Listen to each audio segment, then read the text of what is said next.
Hello everyone, চলে এসেছি আরও একটা নতুন ভিডিও নিয়ে। সকাল সকাল যাচ্ছি ছাদে, কারণ কি আগের দিন আমাদের ছিল পিকনিক, আর পরের দিন ছাদটার অবস্থা কি হয়েছে সেটা দেখার জন্যই যাচ্ছি ছাদে। সকাল সকাল কিন্তু ভালোই রোদের জোর আছে, দেখি এবার ছাদটার কি অবস্থা। পিকনিক হলে পরদিন ছাদের কি অবস্থা সে তো বোঝাই যাচ্ছে। আগের দিনই পরিষ্কার করা হয়েছিল আর আবারও সেই নোংরা হয়ে গেছে। যাই হোক, পিকনিক হলে তো এরকমটা হবেই।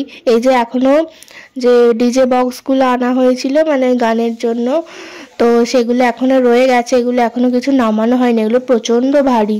আর বেলুনগুলোর অবস্থা দেখো, মানে এ বলে আমায় দেখ, ও বলে আমায় দেখ, এত মানে কী বলবো। আর এইখানে সব অনেক বাজি ফাটানো হয়েছিল, আর এই যে কিছু কিছু বাজিও এখন পড়ে আছে, মানে ফাটানোর পরগুলো সব বেলুন। তারপরে যে খাবারের বাসনপত্র মানে একদম নোংরা হয়ে গেছে, আবারও পরিষ্কার করতে হবে ছাদটাকে। আর অনেক খাবার জানো তো বেঁচে গেছে, অনেক খাবার। তো সবাই বলছিল যে খাবারগুলো ফেলে দিতে, কেউ নাকি আর খাবে না বাসি খাবার, কিন্তু আমি আবার রেখে দিয়েছি। অত ভালো ভালো খাবার কি ফেলা যায়? আর পরের দিন যেন খেতে একটু বেশি ভালো লাগে, মানে এই অনুষ্ঠানের খাবারগুলো।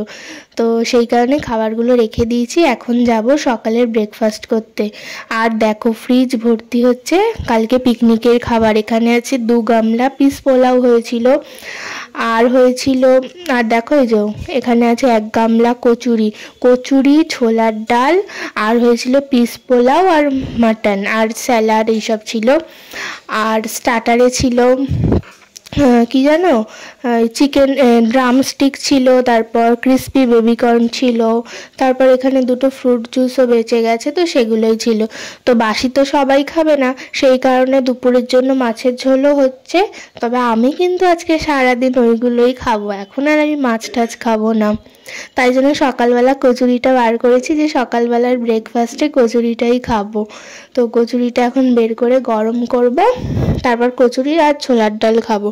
ছোলার ডালটা বেশি বাঁচেনি, দেখো একদম অল্পই আছে, মানে এই যে একটুখানি। কচুরিটার থেকেও ছোলার ডালটা আর কি বেশি ভালো হয়েছিল।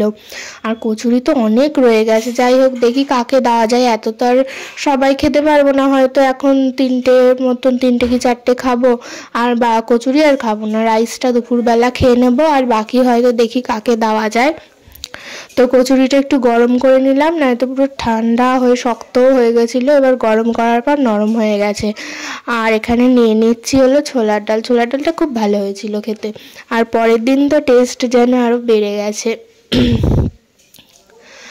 আর তোমাদেরকে বলেছিলাম আমাদের পিকনিকে তো মটন রান্না হয়েছিল, কিন্তু আমি আবার খাই না, তার জন্য আমার জন্য আর কি চিকেন হয়েছিল, যেটা মা ঘরেই করে দিয়েছিল, কালকে রাতেই করেছে।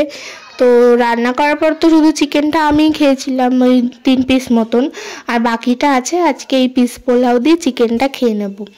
আমিও খাবো, ভাইও খাবে, আর কেউ খাবে না, সবাই ওই ভাত আর মাছই খাবে। তো পিস পোলাওটা গরম করার পর আবার সুন্দর হয়ে গেছে, নাহলে কেমন একটা ঝরঝরে হয়ে গেছিলো। আর এখানে চিকেনটা গরম করে নিয়েছি।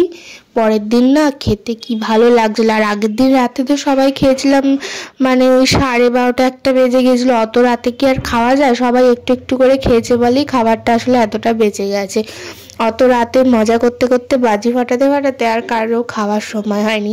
তা দেখো 31শে ডিসেম্বরের খাবার খাচ্ছি হলো 1 জানুয়ারি 2024-এ। 1 বছরের খাবার, 1 বছরের বাসি খাবার খাচ্ছি, তার জন্যই হয়তো এত টেস্ট।